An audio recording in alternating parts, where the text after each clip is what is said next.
Thank you very much. Kim Young-soo, my old friend, 25 years we've known each other here at Dongguk University. Very sincere man and a very spiritual man who's helped me very, very much over the years and helping to establish this talk. So good afternoon, everyone. Welcome to Dongguk University. Today I have the honor to sit here in the university that my teacher attended, Sung-san-s님. And before he became a great teacher, before his enlightenment, he studied here. And in fact, he was very heavily criticized when he was a monk because he was an educated monk. And in those days, there weren't many very highly educated monks. So he was revolutionary in that way.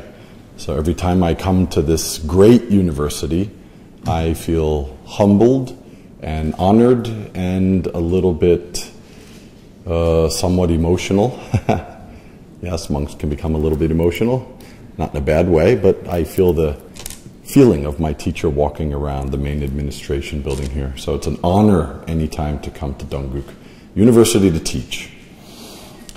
Today, the subject, well, it's interesting. The subject is throw away all religion. Throw away all religion. It's interesting. I just got to Korea 2 days ago, and I was going through some of my old books and papers, throwing away, constantly trying to throw away. And I got to this stack of papers that had, for some reason, my schedule for the last 10 years for some requirement for the Korean government or something. I gave a talk in 2002 in Dongguk University called What is True Religion? It's the same subject as today, actually. Throw away all religion. So we'll talk a little bit about that today. But it's not a one-way dialogue. I really expect questions because they make it interesting for all of us. So I don't have any one-way lecture to give you and would love to have a dialogue. So I'll give a short little introductory talk and then let's have some dialogue. Let's have some question and answer. So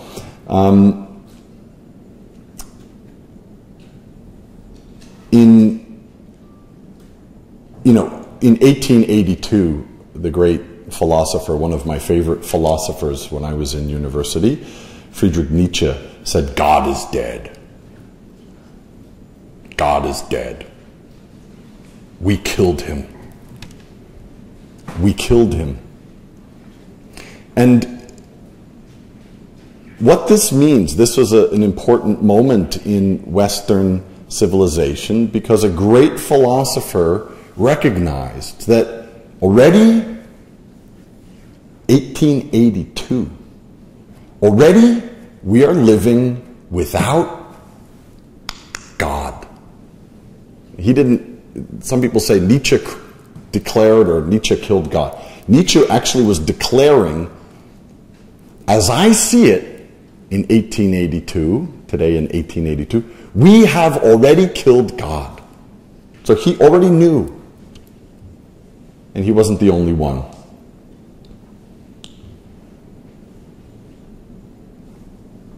Later, Einstein, in I think it was about 1937 or 38, you can Google this. Einstein, he wrote about religion or the future of religion after the splitting of the atom, when human beings seem to have created this enormous ability to control nature in some way. Einstein said the religion of the future will be basically scientific, or a religion of the mind.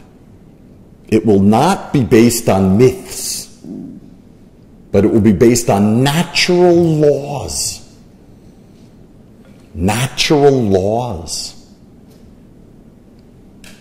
And then he said, and actually, if you ask me if there's any religion, any religious practice that's already like this, I say that's Buddhism. Very interesting. Okay, so that's Nietzsche's view as a philosopher. That's Einstein's view as a scientist. So, actually, the title of today's talk, Throw Away All Religion, seems shocking, especially at a sectarian university, outwardly at least. It seems like it, but it's not shocking. It's not shocking at all. In fact, you could go back to Descartes, who said, I think, therefore I am. He didn't say, I believe in God, therefore I am, or this happened, or therefore I am. He said, I think, therefore I am. So it should be very natural for us. It should be very, very natural for us to acknowledge that we already live in a post-religious world. We already live in a post-religious consciousness. I don't read many books, but I'm a big fan of people like Professor Richard Dawkins and Sam Harris and Christopher Hitchens and, of course, Bill Maher. I don't know if a lot of you guys are kind of crazy about him. Because they kind of stir the pot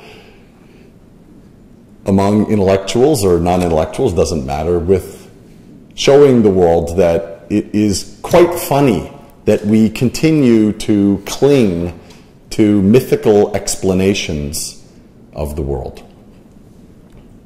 Mythical explanations of the world. Our own grandparents, of everyone in this room, every one of us in this room, our grandparents, no matter how old you are, whether you're already, like me, rather older, or whether you're a young student, our grandparents believed when, as now in the United States, in a state like Texas, when there's no rain or not much rain for 6 years or 7 years, oh, the gods are angry. We have not been believing enough. Yeah? The gods have been angry at us. This is how human civilization has flown, has existed. But now we have supercomputers. We know that patterns of weather, we know that patterns of precipitation, we know that patterns of high pressure and low pressure only come from cause and effect, minute causes and effects, some of them very clear to the eye, and some of them connected. The lack of rain in Texas this year, for the last 6 years, is because of a low pressure system unusual over Central America, and that low pressure system is caused by currents in the Pacific Ocean off of Chile that are unusual, going in a different direction, and that's connected to El Nino over the Philippines. So we know cause and effect. Cause and effect. Everything is created by cause and effect. Just cause and effect. So, it is foolish for anyone to search for an understanding of the world through religion as an explanation. Religion cannot explain this world. It cannot. Nowadays, I teach meditation. I teach Zen in Greece, in Germany and in Greece.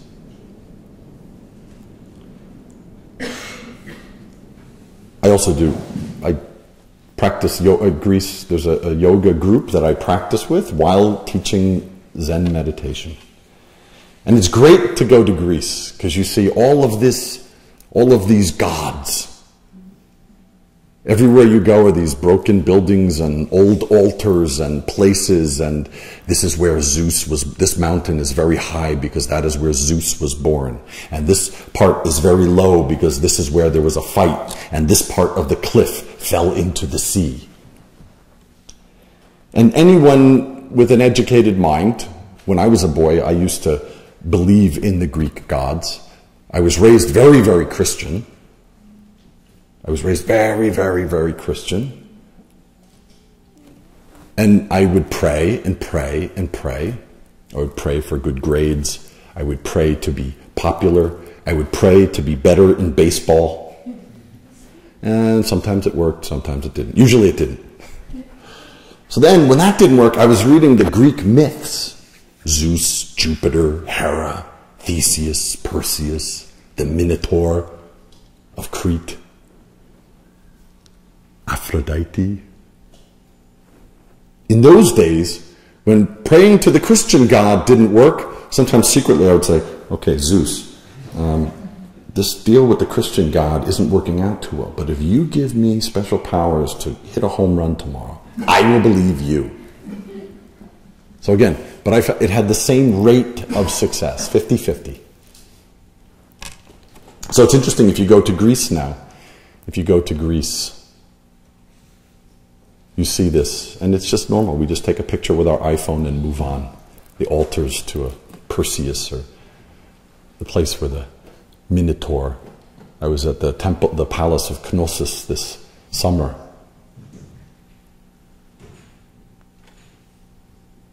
So, we don't need to take away religion. We only hold religion to the extent that we don't believe in our own mind. That's all. So, religion does not help us understand cancer and its causes. And religion does not cure anyone from cancer or its causes.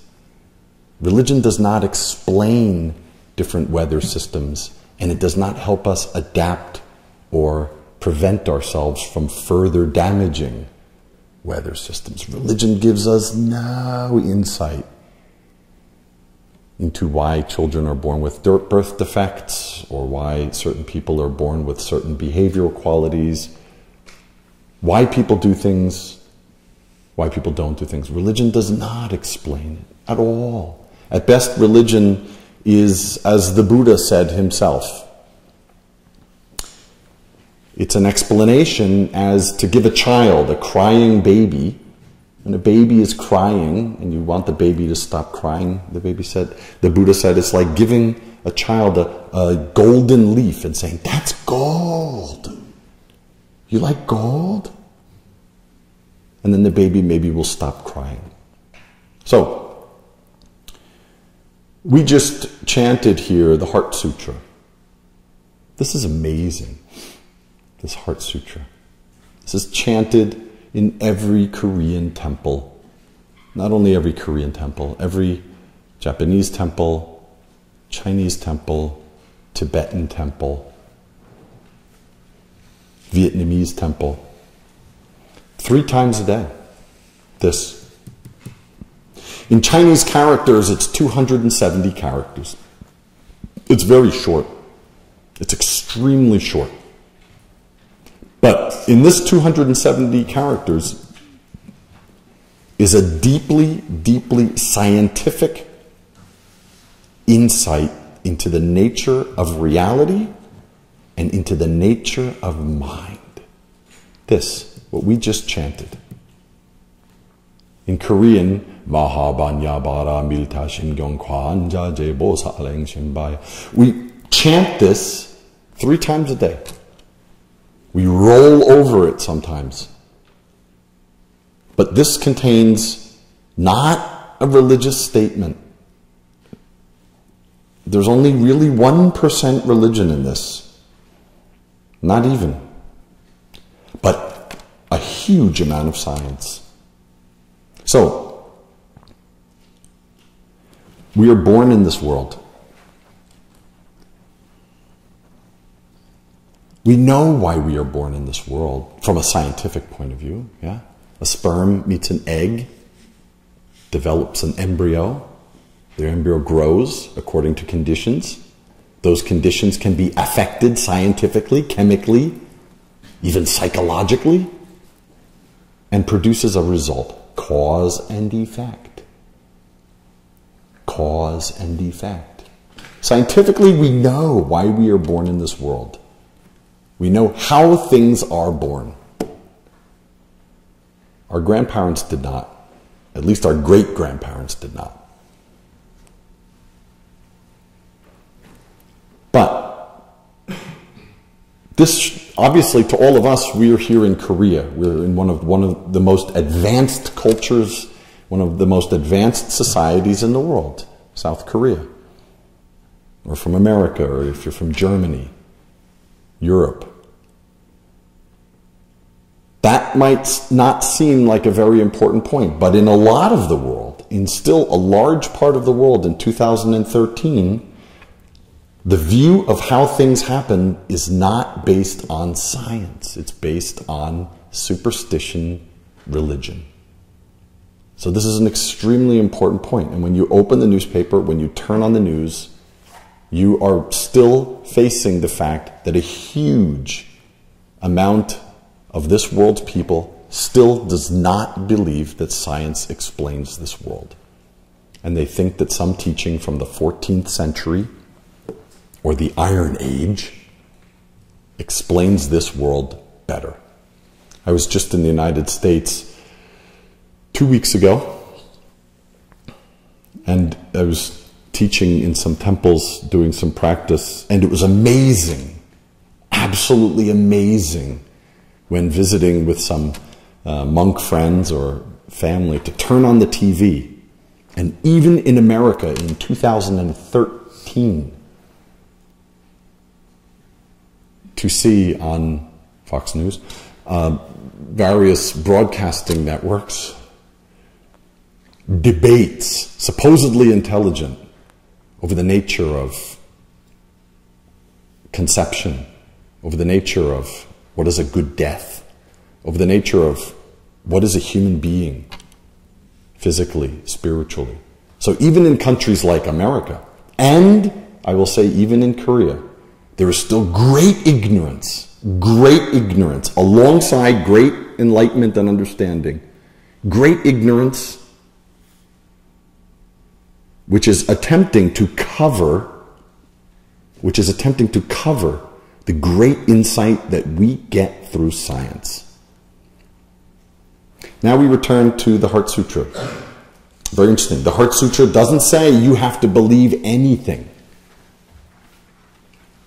We were at Dongguk University, and we have to, well, it is courteous to, we don't have to, but it is courteous to acknowledge that outside in the central plaza is a figure, the Buddha, standing there.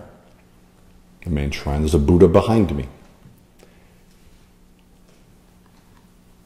Supposedly this Heart Sutra was said by the Buddha. But this is not religion, actually, in the pure sense of religion. This is not religion. There's nothing religious about this, except maybe the one point about this being a great mantra here. But that, you can kind of forget it and still get the point of this. There's nothing in here which declares you must believe this or else. But it does say, it does act extremely scientifically. In fact, many people call the teachings of the Buddha the most scientific spirituality that was ever developed. Because the Buddha, before he died, said, don't believe anything I said just because I said it. Don't believe it just because I said it. For that reason, test it.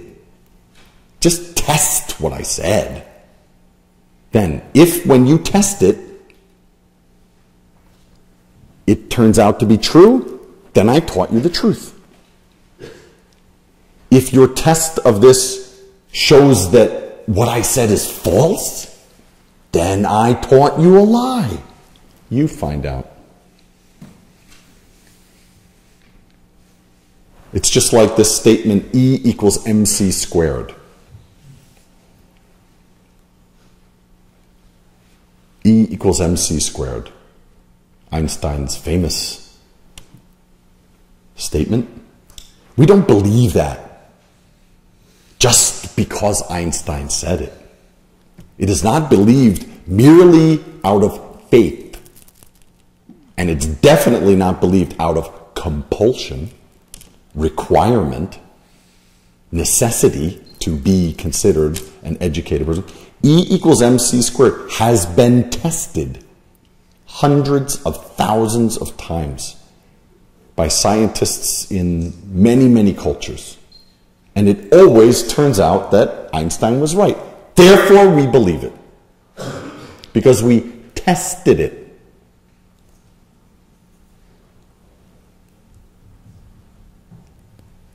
Therefore, we believe it. But that's not how religion functions. That's not how religion functions. Religion is about compulsion. Religion says you must believe something. This is true because said it. This is worth following because said it. Or this is true because it's in that old book.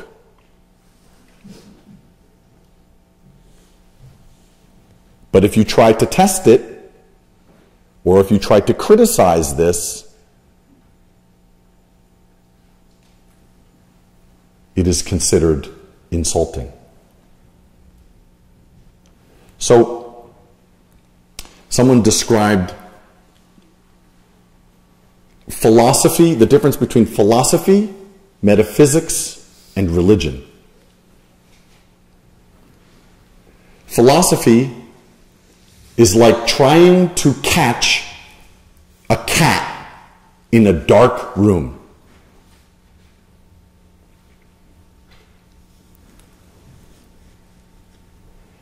Metaphysics is trying to catch a cat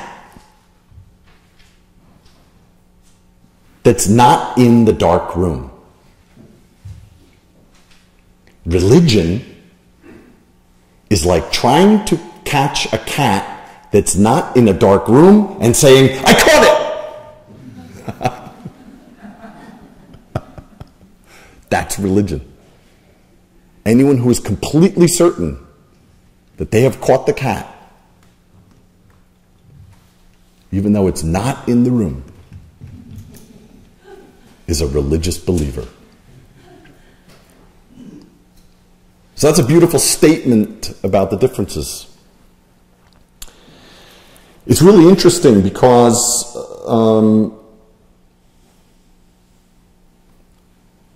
I was raised in a very classical, typical Western household with a very scientific household. My mother has a PhD in biochemistry. My father worked with computers, sold computers in the 1970s. I was handling computers in my house when I was a child, before people knew them except on TV. And yet still I was encouraged to believe things that I knew could not be true. That I knew could not be true.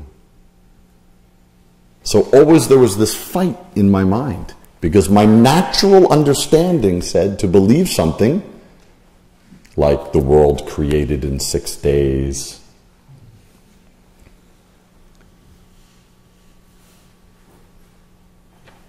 that a man and a woman were created first, and then they had 2 sons, and then all of us came from those 2 sons. And then they say gay marriage is not correct. I love that. That's religion. In any religion, in any cult, in any compelled belief system, it clashes with your reason. But now look at this, very interesting. This is extraordinary.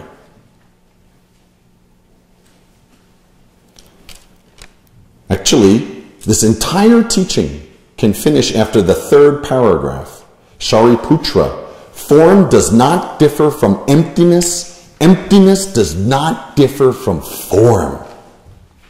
All form is just emptiness. Emptiness is just form. The same is true of sensations, perceptions, impulses, and consciousness. Then the next, Shariputra, all dharmas, which means all laws are marked with emptiness. They do not appear or disappear. That's all. That's what this is. Form is not different from emptiness. Emptiness is not different from form. That is but it does not compel you. Shariputra says, look.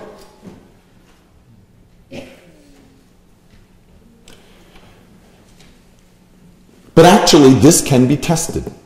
This can be tested. This is not something to be believed. And here is the beauty. Here is where this teaching, although Dongguk University has we have to classify things. Yeah? This is a building. This is a glass of water. We have to classify things with words. So we have to say this is a Buddhist denomination university. Whereas in fact, to be really deeply realistic and honest about it, it is a Buddhist university. But Buddhism is not a denomination or a religion in the sense that religion is defined based on compulsion, belief, compulsive instruction, or fear. So all of this is tested. Actually, this talk that I was here to give you, this Dharma talk was already finished before I opened my mouth. Why? This is the beauty of this. This makes me want to weep with gratitude, with pure gratitude to have found this teaching. Because they had you stand there and read this together. We all read this together, right? Then we put it down. Watch this. Form is not different from emptiness. Emptiness is not different from form. They said E equals MC squared equals E. That's basically that statement. Then they said, okay, now we're going to sit down and have 20 seconds of meditation. No speech. Just you looking into your mind. The thoughts you have about today, tomorrow I have to fix my thing. Will I get the iPhone 4 or 5S, or will I stick with the iPhone 4S? Maybe I'll go to the Galaxy. Maybe the thoughts coming and going, coming and going. And you see that the form of the thought is changing. It has no fixed form. It has no fixed identity. It's constantly moving, changing. It has no substance. You see that? Oh, tomorrow I have to go. Maybe I don't want to. Tonight tomorrow I have to do this. I have a deadline. Maybe I should go here. I don't know. Maybe I'll go to Busan tomorrow. I don't know. Then this Dharma. Oh, okay. Dharma talk. What's he going to say? Boom. From one thought to another. No form. The form of the thought has no substance. It has no constant identity. So it's beautiful. That's the end of this teaching. That's what's so beautiful about this. They give you this form is not different from emptiness. Emptiness is not different from form. Then,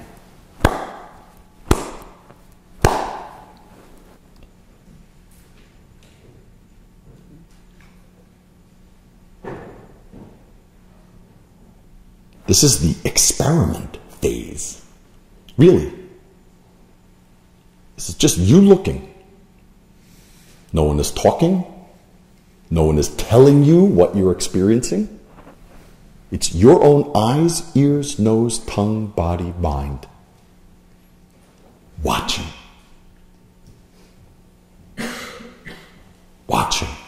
Who heard that? Who hears that sound? Who's here? That thought, where did it come from? Where? That thought, where did it come from? That watching. It's extraordinary. It's extraordinary. It's investigation.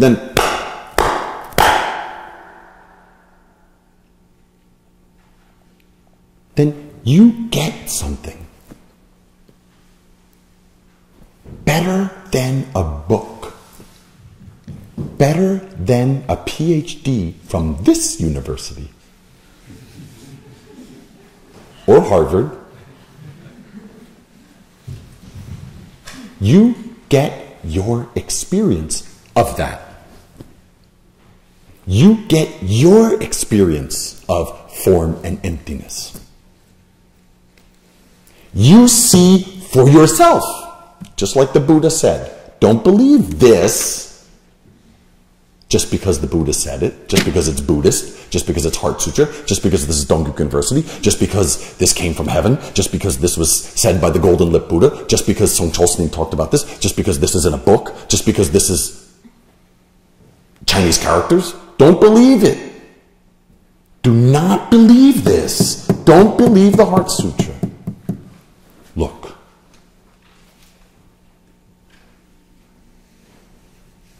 Watching your breath. Who hears that? Who? What is the thing that hears that? Just that looking, just that. That examination, that study. That's what we mean by meditation. Only that. It has nothing to do with a religion. It has nothing. That and religion are a billion, quadrillion miles apart. It has zero to do with religion. Meditation has nothing to do with religion. Although some religions can have something to do with meditation, a little. But meditation has nothing to do with religion. Zero. So when you and your mind completely become one, that's meditation. It doesn't need God.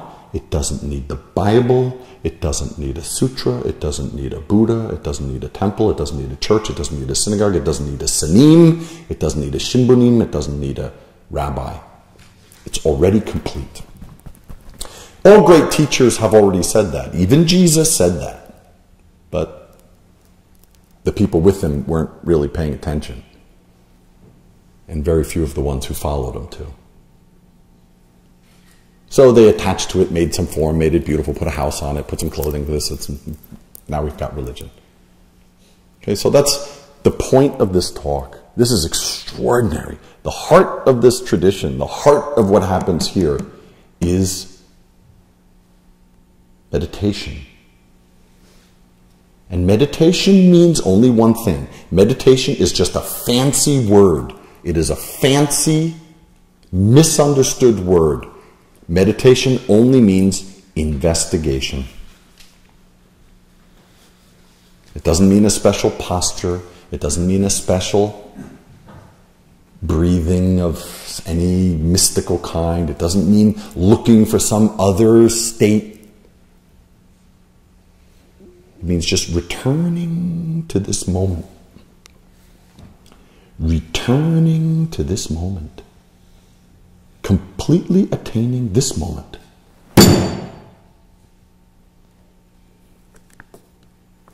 This is my life. That's all. So, the past is just a thought. The past is just thinking. Future is also just a thought. Yeah? Tomorrow I'm meeting someone for lunch. That's just a thought. That does not exist. Yesterday I went to the doctor. I had some treatment for my eye. That's just a thought. They do not exist. But this moment,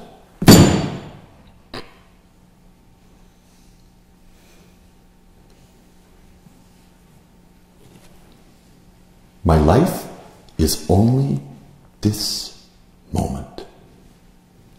This moment is my whole life. So, if you attain that, you're better than God, better than Buddha. If you don't attain that, then you attach to religion, attach to myth, attach to some teaching, attach to some idea or philosophy. So, very simple. That's what's so beautiful about this. This is only a key to investigation. So, this is very wonderful coming here to the 국제선센터 in Dongguk University, because this is just a laboratory. This is a laboratory. This does not function like a church. This does not function like a religious space where I go and pray to something outside me. Some absolute, some being higher than me. It's extraordinary. Not just here. When you walk, when you shower, when you eat, when you have tea, when you're waiting in line at Starbucks, when you're reading the paper, when you're on the toilet. It's the same moment. Actually, it's the same moment.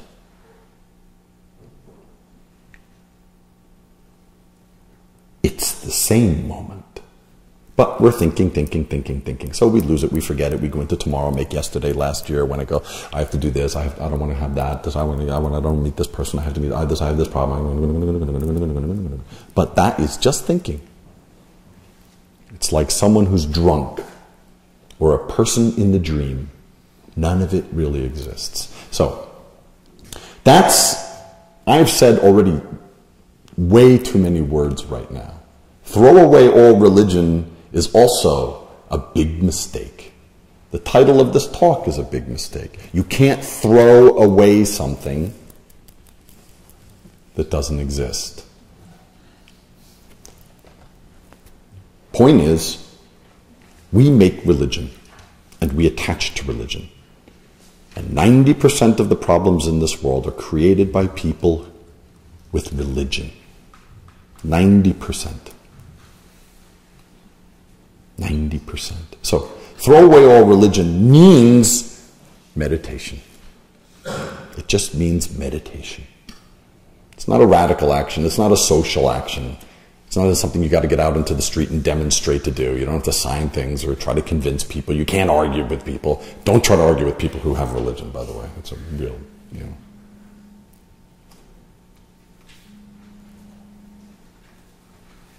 Meditation. What am I? Just looking. Just looking. Just looking. That's better than any kind of religion. Okay? So, does anyone have any questions? Any kind of questions about this topic or not? Preferably in English. Yeah. What started your interest in yoga? I heard you were practicing yoga. Yeah. Okay, question is, what started my interest in practicing yoga? Yeah. 2 words. Getting older.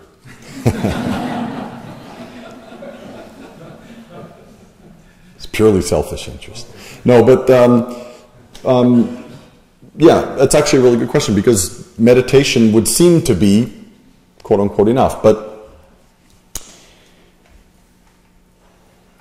we lead, when people did meditation over many centuries, the meditation we read about in the old books and the sutras and the monks we see, there was also a lot of physical work that they were doing. They were farming together, they were walking up and down mountains, carrying firewood, building rock walls, building temples.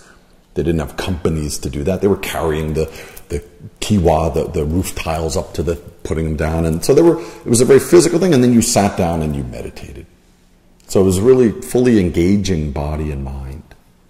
But just the natural condition of the life we lead, and I'm sure my life is not much different than yours at all in terms of this. We have sedentary lives. We spend hours in front of the computer. I must also. I have deadlines. I need things I have to write. I have to reserve airplane tickets online. I've got to get to kayak.com or something like that. I got to, So we lead more sedentary lives.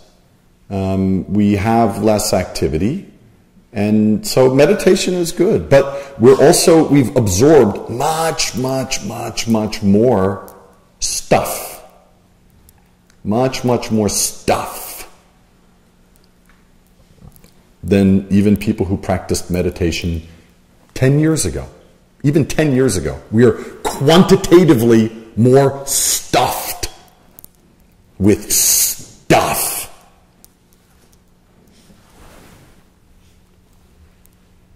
It was interesting. It's amazing. I went to well, it's not amazing. It's sad, but I went to a restaurant. Two of my students invited me to a restaurant yesterday, and I was sitting there in the restaurant. We were talking and having a very good talk about meditation and things like that. And then there was a separate room in the restaurant, and these women, one by one, were coming. They had a meeting. They had a time to meet, and they're one by one. They would get. The first woman arrived, and she gets into. There's no friends around. She gets into the room with the table, and of course, she immediately pulls out her thing.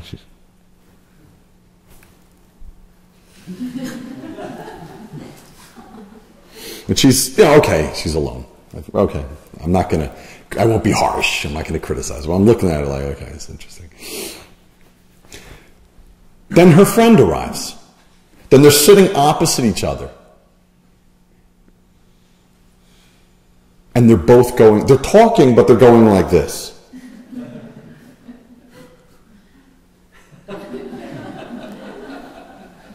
Making call and... I'm not kidding you. Third friend arrives. Same action, takes the phone out there, and they're all three of them on the phone. I'm not kidding you. Fourth friend arrives. Same thing. And then at some point, my friends were talking, and I was kind of looking, non-judgmental, where the Buddhists were just like watchers, we just check things out. I was sitting there going, That's our life. I'm not kidding you. They were all four together, 4 human beings together. And every one of them had their TV. I was checking stuff and and I would watch. We'd put it down and then talk and then within about 20 seconds pick it up again. And the restlessness. My point is not about materialism. I have an iPhone. Very happy with it. It gets things done. It's a tool, just like this cup. It gets this water to my mouth, so I don't have to lick it off, off the floor. It's a tool, but the compulsion, the restless compulsion, was fascinating to me. I'm just going to say, our synapses, our whole nervous system wiring and orientation and the stimuli that it responds to and that it drugged on. We're just and not only that, we're overstimulated in general. Okay, so I found as a meditator and also meditating here in Korea, in the temple, that as I got older and as I got busier, I needed to kind of, I had to bring my game. What do we say in America? Up my game. I had to bring my game up a little bit, and as a meditator, you get challenged by the inertia, the natural inertia of the human body. That over time it changes, it becomes less pliant, less open to this, and so it needs to be game up. And so yoga has Ashtanga yoga, not this little stretchy stuff. But Ashtanga Vinyasa Yoga has been a huge help to bringing up my game, as it were, keeping my meditation more tuned, challenged, clear, and kind of inspired in a different way. Okay? Yeah. Do you have a follow-up? Just what you were speaking before, do you feel that like this sort of disconnect that society seems to have in such an interconnected way that it is now, is it more dangerous to be that way, or like in the past when people were, you know, maybe more social but more ignorant, or is it equally as? It's more dangerous. I mean, I'm a kind of, I was just going to say I'm a religion person, but I figured that wouldn't fit with the theme today, so I have to. But you guys know that, you know, I'm just playing with words. I'm a spiritual person, so I kind of have to say it's more dangerous, right? But it's true. It's more dangerous because there's a lot more of us now, and we're in much closer quarters. We're not living in the woods or on a farm or next to a stream or in a, you know, with our cows and sheep, and we can have these thoughts and distractions. The atoms are in a more densely packed space, and they're butting up against each other. Just on my way here, I was in the car. The volunteer was driving me here to Dungay. Car accident right in front of me. A car accident right in front of me. You know, just some street in Seoul, and it's just boom, you know, and it's boom. So the stakes are higher. The probabilities of deeper impact are deeper. And now, then when you look at it, when people have really strong ideas and access to strong technologies, then we're really in bad shape. When you get people with really bad thinking and really great technology,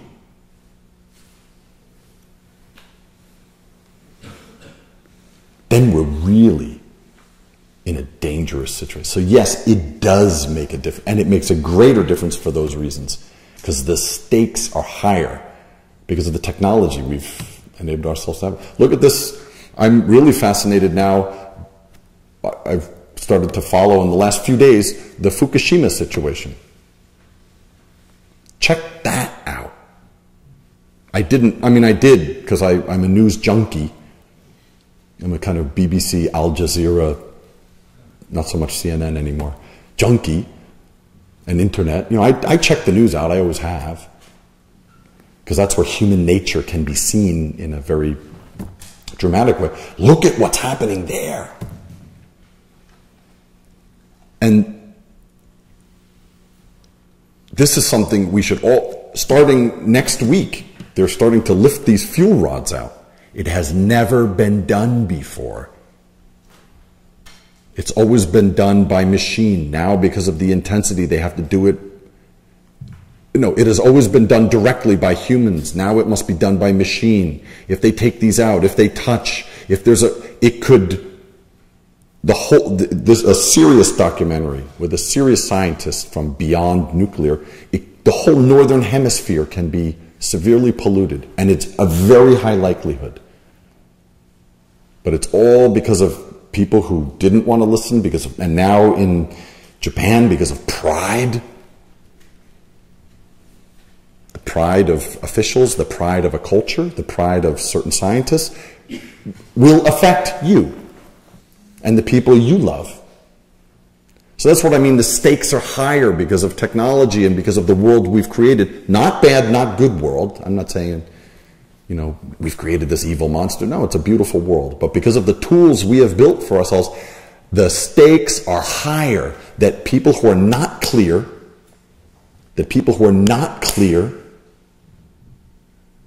can affect. And this building in Fukushima is already tilting. It's already unstable. If they have a 6 or 7 trembler, which they had a 5 just a week ago off of Fukushima, only 100 miles away. If they have a 6 or 7, if that building goes down, they just said, actually, in the Fukushima original disaster, they almost lost northern Japan. Just almost lost northern Japan.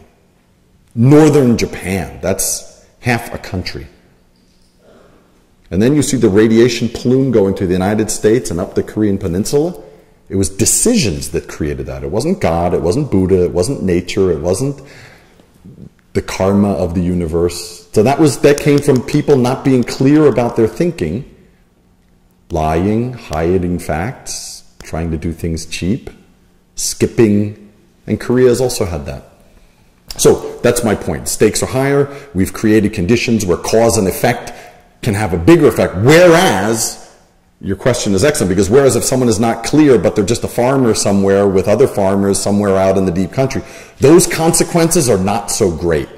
Those consequences of unclear thinking are not so lethal or toxic, dangerous, fatal, and instantaneous. Okay? So, any other questions? Do you have any reason for staying in Germany? Any reason for staying in Germany? Yeah, because I can't stay in Korea. Don't become famous. But as we know, Germany is politically and economically the center of Europe. Is there any reason because of do you want to spread the Buddhist culture around Europe or any other reason? Actually, I don't have a particularly huge and driving ambition to spread Buddhism or Korean Buddhism or something like that. I wish to practice. Very simple. I wish to practice, and people who are interested in practicing, to help them practice to the extent that I can, and to function like that. That's all. So, why Germany? Well, I learned about Buddhism through German philosophy. In the introduction before, it's not often mentioned, but my introduction to Buddhism was not Buddhism. My introduction to Buddhism was German philosophy, specifically the teachings of Arthur Schopenhauer. That's all. Who said everything in the world that is true, except his views about women. Are you going to stay in Germany forever or move on? I don't know if I will be dead tomorrow. And that is true. I live with that right in front of my face. Really. So, right now I'm in Korea. Right now I'm in Korea. I don't know if I will be in Germany in 1 week. Really? We must live like that. I understand your question. I appreciate it. But yeah, I will see. If someone wants me to come teach some other place, I am very open. 인연 따라서. But especially right now, I think Germany is great. I find it a challenge. The level of understanding and education and experience there challenges me. I cannot just be, you are Sanim, you are wonderful. No. In fact, they are very deeply suspicious, especially about religion and people with religious. I like that because it makes my job harder. I have to be on my game. I got to be on my game. And so that drives my game. That drives my practice. And I find that to be interesting. So I'm a wanderer. I'm 방랑자. I'm 방랑자예요. I cannot. I would like to be a juji or someone who can make a plan and build a big temple. I want to. I tried to do that. I cannot. X-pyo. I'm better 물처럼 바람처럼, like wind and water. Then if I can help in that way, then that's okay. If I can help some other place, that's okay. Okay? Any other questions? Yeah, you had one. Actually, I don't think I'm in the right. Please accept. Okay. Yeah, for the television. Yeah. Okay. Actually, first of all, I'm very happy to see you. Yeah. I've been listening to you. I've been secretly following to you because since my sister passed away last June, I've been kind of lost myself in a way.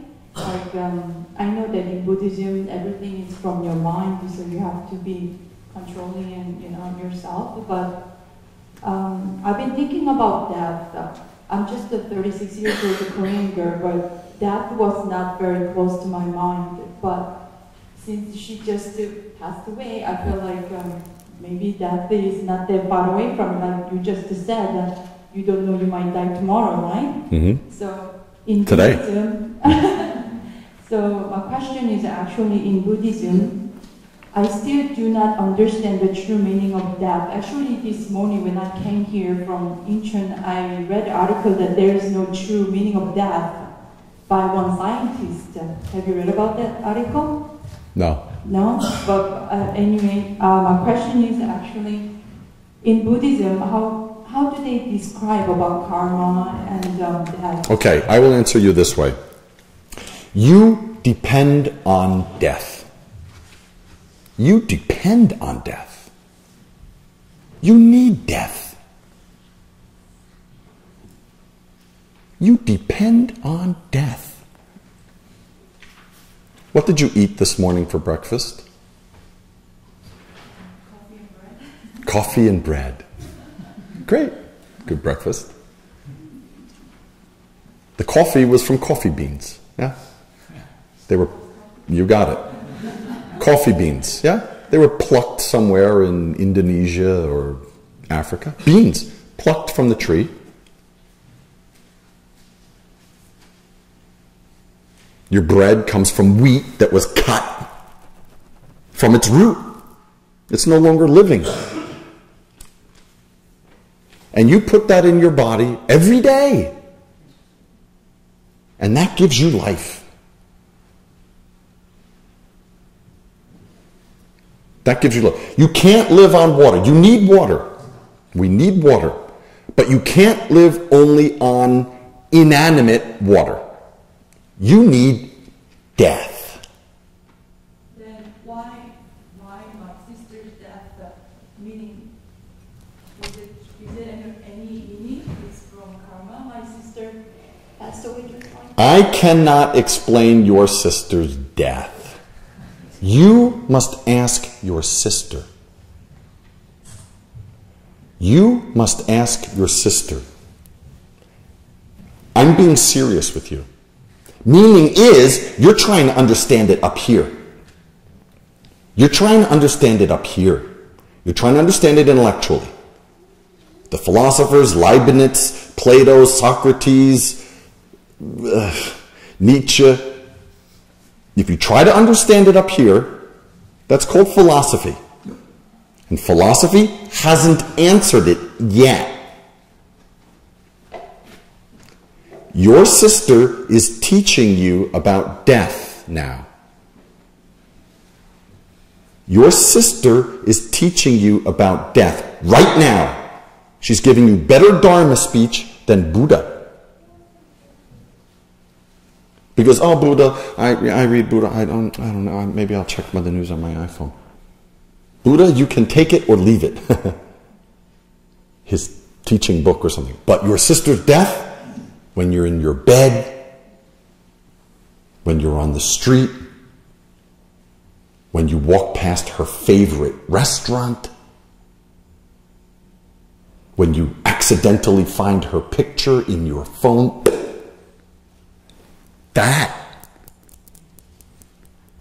that's not teaching you in the head. That's not some intellectual exercise. Even anything I tell you is also bullshit. Because it's just my speech. But your sister, why do you look away from your sister? She's teaching you right now. So what I'm saying to you is, spend time with her teaching. Not in your head. You will never answer it in your head. But if you watch your heart, these are words, now we have two. It's false distinction, but we're talking. If you just spend time, put your darn cell phone away. Put some new book about death or about life or about something away. Put trying to ask some therapist or some sanim or something like that. Put it away. Put that stuff away. and spend time just... What's your sister's name? Hejin. Hejin. Where is Hejin? What is Hejin doing? Not intellectually, not as a picture, not as an understanding, but looking. If you do that, if you just look, I'm telling you to look at your experience, not my words, your experience. Then, if you really look, your thinking goes, you're thinking, it's like a bird flying into a big plate glass window. When you really look into that,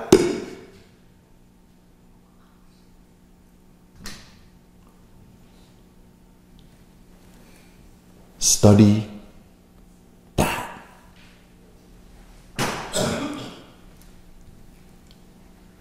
Look into that. I'm serious. This is not some mysticism. This is not some beautiful speech. This is not some... That's your sister's teaching to you. Better than any Sanim in Korean Buddhism, better than any Sanim in Korean Buddhism, better than Buddha himself, is what your sister is trying to say to you. Not say like this, but this experience.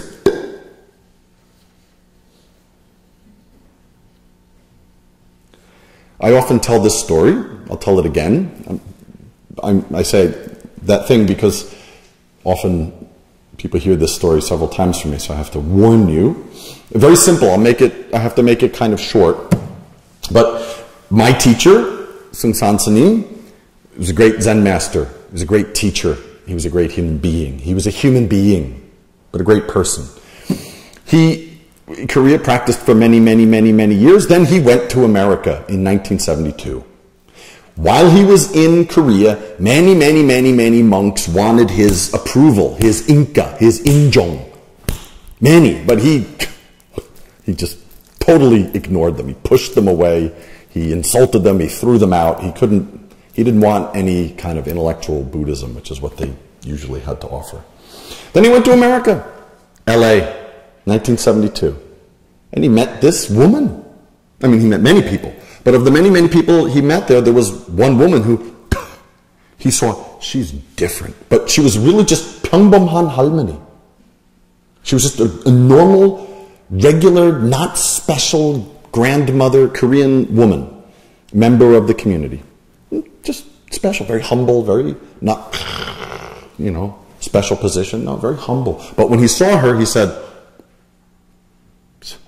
she's different. Yeah, not different, that's my speech, but she's...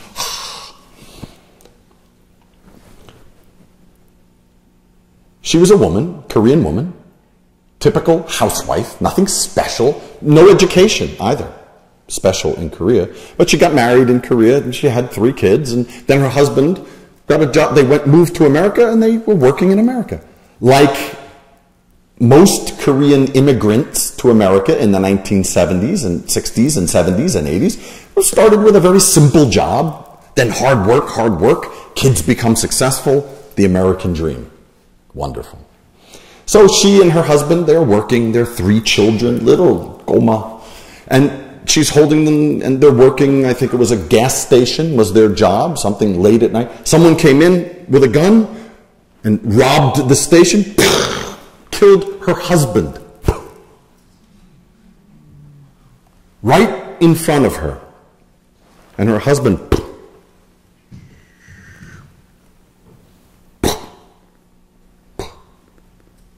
okay? That's like you. Then, of course, crying, sadness, like you. Confusion. But something, this woman, she had a little, maybe just, no. She just had some direction. I must look at this. And she didn't have much desire for things, objects, special vacations, special this or that. So she, sadness, but over weeks and months and years, she spent time looking at that. What is this? 1 minute, It's a living thing, my husband. Next minute, not here. 존재하느냐, 존재하지. Not here. So that was this. And she just looked into that. She paid attention to that. I'm saying she did meditation. It just means sitting. I mean, it's hard to do it standing because our knees get tired, so we sit down. And one day, it opened. She got enlightenment. And my teacher, when he didn't know this story, he found out later. But when he got to LA and he saw this woman, she was not like the other bosalnims. Then he found out. But this is the point. She had tragedy like you. She didn't get her hwadu from Sangcholsni. She didn't get her hwadu from him. She didn't get her hwadu, her great Deishim, from the Buddha or from Buddhism. She got it from life. She looked into that. She is the first human being that my teacher wanted to approve. Do you see my point? So, she didn't ask a lot of people either.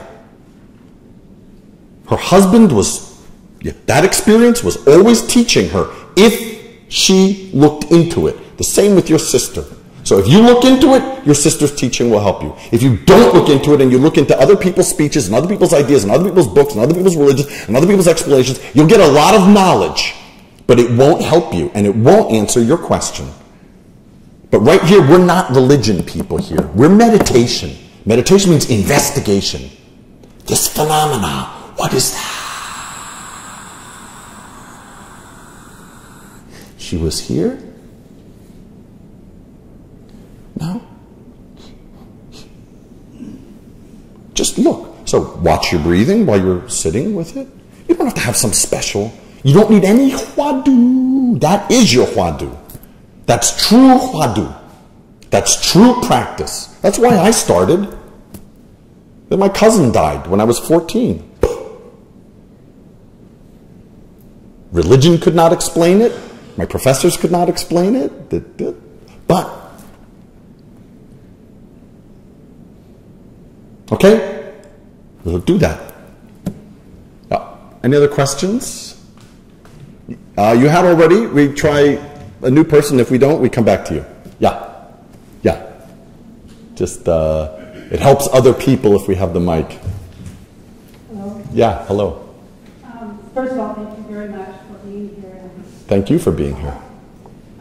Fellow American. Okay, I'm going to try to be in the moment and ask this question. First of all, I want to say, I'm a teacher here at Gangwon. Yeah. And I meet with some young Sinims on a regular basis. And we were talking about why the West is uncomfortable with religion. Some people, not everybody. There are plenty of comfortable people, or plenty of people comfortable with religion. Too many.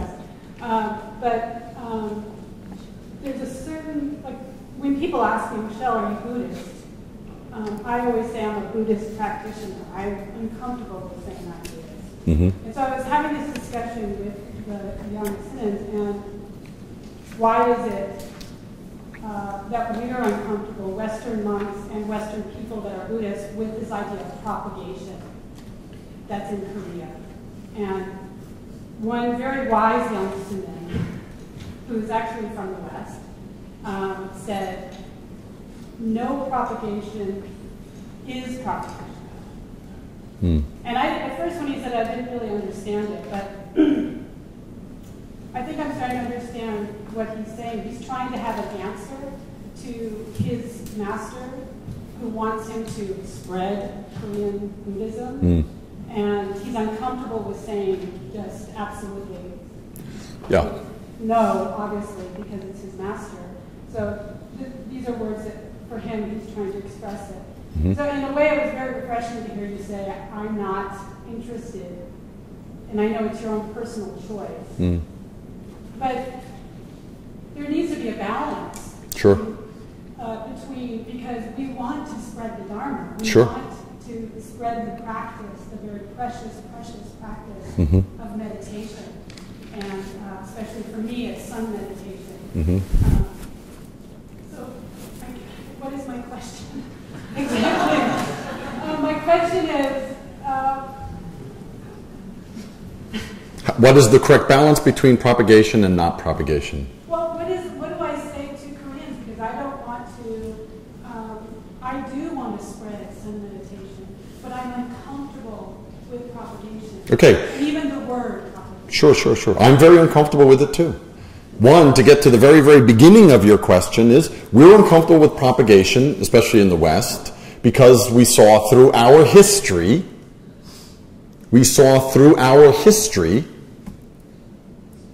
the danger of propagation, right? You're from the United States of America, but you're not really American, and I'm not either.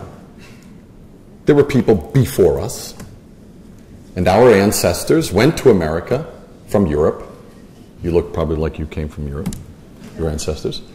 And in going to America, propagating with a great message that this is the promised land, killed, destruction, a real Holocaust to do it. So we know in our intellectual DNA that propagation is dangerous. It's a form of aggression. It's a form of violence in some way. Really.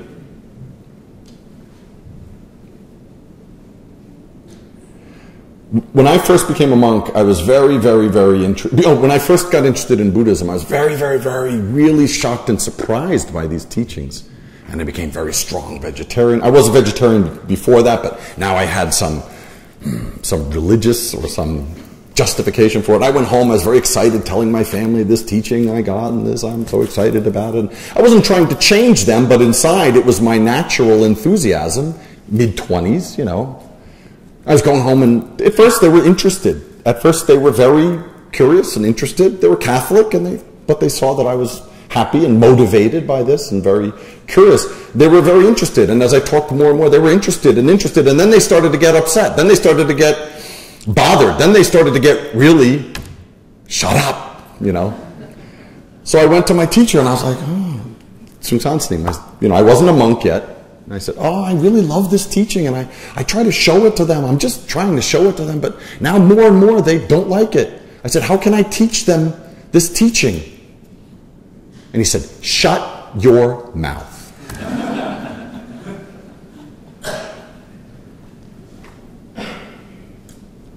Okay?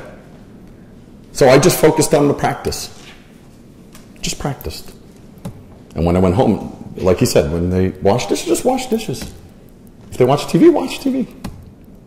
When my brothers wanted to play football, just throw the football. Even as a monk. Then later I became a monk. I'd go to Korea. I did these intense retreats in the mountains. Fingers freezing until they fall off in a cold popdom. Sitting all night for 1 week. No sleep, only doing meditation. And then I would go home to New Jersey, go to my family's house. They wanted to watch football. Then during halftime, throw the football. I'd go outside, throw the football. Hang out, do what they want to do. Just hang out. Watch some stupid sitcom. Watch the stupid sitcom. And best propagation. So, to answer the first part of your question, we're resistant to propagation because we know from our history we're deeply embarrassed, actually. Europeans are very deeply embarrassed in their history about the forces, the 49-year, the 30 years war, the war. Why did people come to America in the first place? Escaping persecution, which is just another form of propagation. So that's the first point. That's why we're resistant and deeply suspicious and prickly about it. And the best propagation is just to practice first, to really have your practice strong. Because if you notice, the people who really do the propagation the strongest in any situation usually are people who aren't practicing a lot except with their mouths. That's their practice. And all of us find that deeply insulting. We see the hypocrisy or we see the kind of the stupidity. So the first thing is, if you really want to propagate, practice. Make your practice strong. It's physics. It's not just my speech. I always use this example. It's like a car that speeds down the street, especially in autumn. When a fast car goes down the street,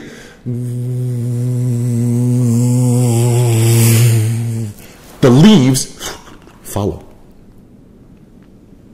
Just the force of the car moving, the car doesn't have to tell the leaves, follow me, follow me, follow me, follow me, go my direction, go my direction. The car just goes. This is the physics. This is the beauty of this practice, because it works according to the same laws as physics. That's why it's not a religion. It has religious qualities, it has religion-like qualities and features for sure, but it ain't a religion at all, at its core, if you deeply get this practice. So just do it. Just you yourself do it. Then by itself, it will take care of your environment. And that will be the greatest propagation, the greatest form of influence and teaching, the real one, when it happens that way. Having said that, I'm going to completely contradict what I said, which is that I am here because a monk went to America and propagated, forcefully, in very Korean style. He went to America. He ran around America and Europe, setting up Zen centers, setting up groups, setting up things, making a structure, making a mistake with it, making not mistake with it. Didn't care. Just going, making lots of situations. And because of that, I could learn this teaching. He brought it to my country. So the question is always balance. With everything, it's always balance. Same with yoga. I'm really into yoga now. And if I talk to my friends too much about yoga, they start to get tired of it. Because it starts to affect what I eat, what I do, the hours of my sleep, when I get up, what I want to do. I don't want to do that because for my yoga, it affects me. So they always hear this yoga, then they get tired of it. So it's like everything, it's about balance. Everything's about, so just do it. The beauty about this teaching is just do it. So the Buddha emphasized both things as well, as I'm emphasizing you. He taught his bhikkhus to go off in ones, in twos and threes, to go off after a short period of meditation. They didn't have to become masters. After they got a little taste of their nature, the Buddha sent the bhikkhus off to teach. So he sent them to propagate. It was a propagational venture, but it wasn't based on force. And at the root of it, he always emphasized they must practice. And that the practice itself would impress people. And that is true propagation. Okay, so that's how you should do it. So practice first, then people will become impressed. They'll ask you. Okay? Another question? One more question. No question? Yeah. You keep projecting very strongly that. Please hold. Just 1 second. Microphone is coming.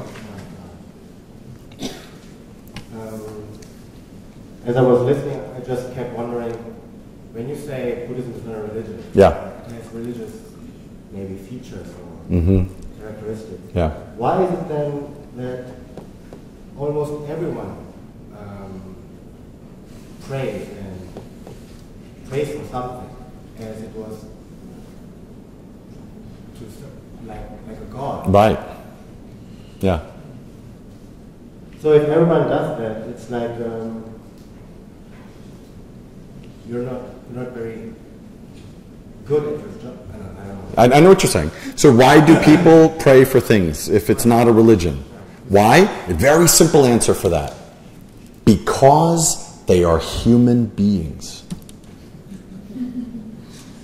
Because they are human beings.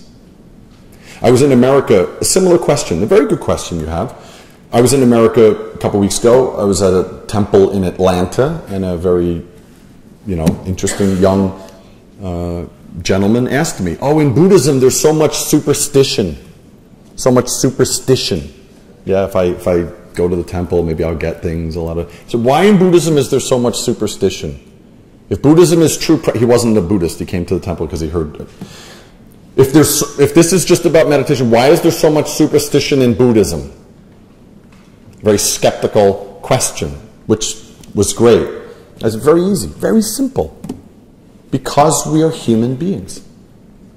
You see and the answer I gave was, you see like the Indian, the Native American who has the eagle feather on his head. Did you see the Lone Ranger with Johnny Depp? He's got the big bird on his head. Because the Native American will put like the eagle feather in the thing, because the belief is, if I put the eagle feather there, I get the power of the eagle. Or when going out for the hunt, if I wear the bear paw, boom. If I wear the bear paw around here, I get the power of the bear. Or the Eskimo, Inuit, will maybe wear the tusk of the walrus, or I don't know, I'm not an Inuit. Okay? Baseball players. Yeah, but shouldn't you say, don't do that? We do. It says right here. It just says form is emptiness, emptiness is form. It says it right here. Don't do that. It's not necessary. Just look into mind. Or, as you often hear, 일체 유심조. That's Buddhism's number one word. Yes, but remember this. Buddhism is a non-compulsive teaching. It's a non-compulsive teaching. So, there is superstition in Buddhist practice. There is in Christian practice as well. Great superstition. You see the baseball players, they get up, in America they go. The Spanish guys go. Before batting. Like the absolute being who created the universe out of nothing in 6 days cares if you drive 2 runs in. Tiger Woods wears a red shirt only on Sundays. Only on Sundays. Whenever you see a picture of Tiger Woods wearing a red shirt in a photo, you know he's playing, that's the Sunday, the last day of the match. Why? Because his mother is Buddhist and a monk in Thailand said, red color will help your son. Every culture, from Native American to shaman, has that belief. Human beings are human beings, which means we don't completely trust ourselves. We're looking for something outside us to depend on, to get an advantage, because we don't depend on ourselves. Can I run around and say, don't do that? Bosanim, if you do that, you're not a Buddhist. No, but can you allow you to write down your wishes? You're right. Hang them up. You're totally right. Pay good money for it. You're right. Good money. All the churches in Europe. No, I know. Your question is good. Go to Europe. All those beautiful cathedrals. The most beautiful architecture the most beautiful is the cathedrals of Europe. I am enormously attached to the cathedrals of Europe. They were all built. All of them. Basically, on superstition. If I build this, I can kill a lot of people, but I still go to heaven. Yeah? And the priest said, yeah. Okay. That's religion. So that is religion. But here's the difference. In those traditions, you can only do that and still be a good believer. In Buddhism, you can only do that and still be a good believer. However, in the middle of it is this, saying, no, you don't. No, you don't. 일체 유심조. Everything is only created by mind, not by your money, not by your wish. Mind. So Buddhism has that. But the difference is Buddhism allows that, permits it, because in the play of human psychology. Buddhist teaching is using the play of human psychology, but at the same time giving this very clear teaching. Gongjuk Chisek Sekjuk Shigong. Form is emptiness, and emptiness is form. And if you really hear that, you won't do superstition. But it permits it. And to be honest, to answer your question, because I'm not opposing your question, I don't really like that dimension to it, personally. That's why I titled this talk, Throw All Religion Away. It didn't say throw all other religions away. It said throw all of them. I get that. And I am, as a meditation person, deeply uncomfortable with that dimension of it. I talk with my friends often. We are always struggling with that. But we are in the realm of human psychology. And when you are in the realm of human being psychology, you cannot be absolutist, which is, I think, what you would suggest being. You cannot be absolutist. You permit that, then you try to take that impulse and guide it towards correct practice. That's what our job is, and sometimes we don't always do it correctly. I would have to say, actually, as monks, we usually don't do it correctly. We usually don't do it correctly. To take that impulse that you're describing very well and channel it in the right direction. Often we accept the benefit of that wrong impulse and we don't take it any further. And that's something we have to be ashamed of and we have to always challenge ourselves with.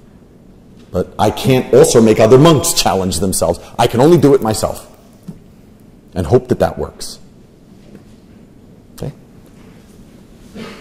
One more question, if it's a short, simple one? Yeah? We have time for one more, yeah? Young Sushi? Yeah? One more question? Okay. No more questions? Then, okay, just do it. 10 minutes every day. Try this science. Try this science. Every day. Just 10 minutes. It doesn't require a huge, long-term commitment. It doesn't take years and years. It takes just that minute, that moment. That's your mind. That's your life. So I want to thank you all for coming today and encourage you to practice. Don't attach to any religion. Look into your true nature, get enlightenment, and save all beings from suffering. Thank you very much. Thank you very much.